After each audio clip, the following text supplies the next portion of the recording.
A Belgian Grand Prix that saw dominance from Ferrari, but certainly in the early stages we did wonder whether Kimi Raikkonen was going to be able to make a battle of it, as he had done in qualifying yesterday. Schumacher had taken pole position, but it was Nigel Mansell's record and his own record that he was out to try and beat as we got ready for the start of the Grand Prix itself. At the start it was all about the battle for second, and Raikkonen tried to squeeze Barrichello out, but he couldn't manage it. Yes, Jarno Trulli also tried to take advantage of a great start, but went the wrong way around. But David Coulthard fought, but Ralf Schumacher couldn't get the job done to Eau Rouge, but did a great job at the top of the hill as he came up alongside and was perfectly positioned, dived down the inside into Les Combes and displaced the Williams very quickly indeed.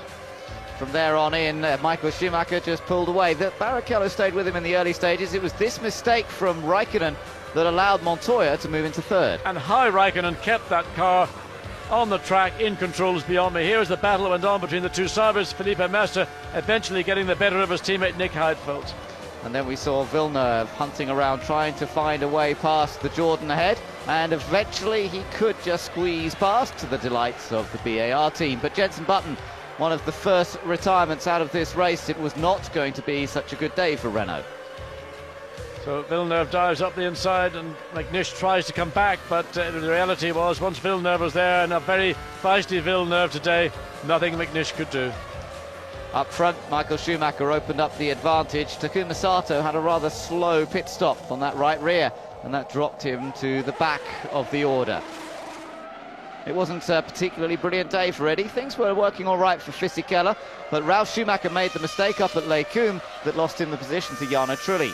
And Anthony Davidson got it wrong at Pooh, who he said he just rode the curb of that right rear wheel, the back end swung round, and then it was that long bouncy trip across the gravel and into retirement, and that was the second retirement for Minardi because Mark Webber went out virtually, I think, at the first lap. Massa came into the pits a little bit hot, but fortunately no one was hurt as a result.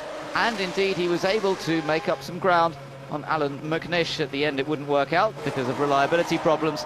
No problems at all for Michael Schumacher. Ralf Schumacher had this problem though, trying to get out of the pits. It didn't go. And it sounded like a bag of nails as he finally got out. Pretty amazing that they managed to get the car to the finish at all after all that.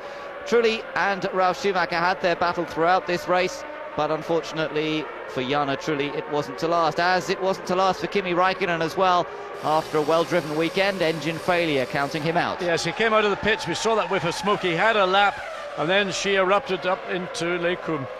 Likewise, this battle went on, Jarno Trulli and Ralf Schumacher. Once we saw Ralf do it, then we saw Trulli, and then Trulli's race was over. So it was all done and dusted for the Renault team. Felipe Massa blew up down opposite the pits in a big way, and as Barrichello told us, he had to find a way past. And De La Rosa.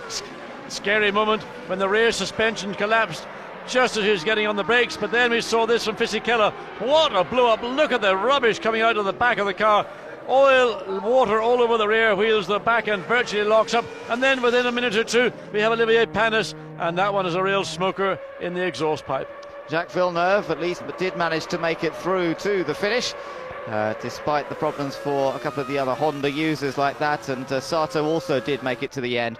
But Michael Schumacher once again proving Ferrari's speed and reliability, taking their 50th podium finish in a row and becoming the all-time record holder for number of Grand Prix victories in one season, and indeed for number of Belgian Grand Prix won.